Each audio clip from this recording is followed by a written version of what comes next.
గుంటూరు యొక్క పార్లమెంటు స్థానంతో పాటుగా గుంటూరు పార్లమెంటు పరిధిలో ఉన్నటువంటి వివిధ నియోజకవర్గాల పరిస్థితి ఎలా ఉందో ఒకసారి చూద్దాం. ఇక్కడ చూస్తే గుంటూరు లోక్సభ స్థానాన్ని టీడీపీ అండ్ జనసేన పార్టీ గెలుచుకోబోతుంది అన్నట్లు చెప్తున్నారు.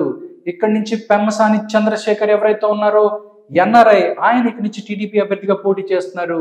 ఇంకా వైఎస్ఆర్ కాంగ్రెస్ పార్టీ నుంచి అభ్యర్థులు మారుతున్నారే తప్ప ఎవరు పోటీ చేస్తారన్న క్లారిటీ కూడా లేదు.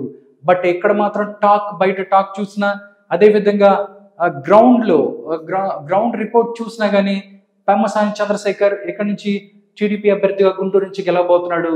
దాంతోపాటు మనం చూస్తే తాటికొండ ఎస్సీ నియోజకవర్గం టీడీపీ అండ్ జనసేన, మంగళగిరి నుంచి నారా లోకేష్ గెలవబోతున్నాడు ఈసారి.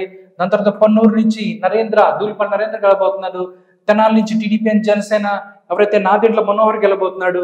ఇక్కడ పత్తిపాటి ఎస్సీ నియోజకవర్గం ఇక్కడి నుంచి టీడీపీ అండ్ జనసేన రామాంజనేయులు ఎవరైతే ఉన్నారో టీడీపీ అభ్యర్థి ఆయన గెలవబోతున్నారు.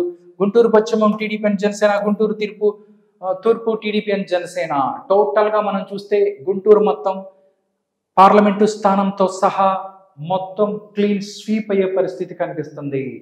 దాంతోపాటు ఓట్ షేర్ కూడా వాళ్ళు ఇచ్చారు. గుంటూరుకి సంబంధించి ఓట్ షేర్ చూస్తే TDP and Janasena 53%, and YSR Congress పార్టీకి 42%, అండ్ కాంగ్రెస్ పార్టీకి 3%, బీజేపీకి 1%, అండ్ ఇతరులు 1%.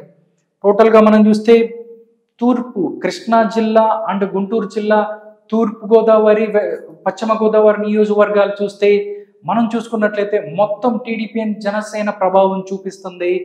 వాళ్ళకి ఎక్కువ సీట్లు వచ్చే అవకాశం ఉంది అని చెప్తున్నారు. ఇక్కడ గుంటూరుకు సంబంధించి కూడా సేమ్ పరిస్థితి ఉంది.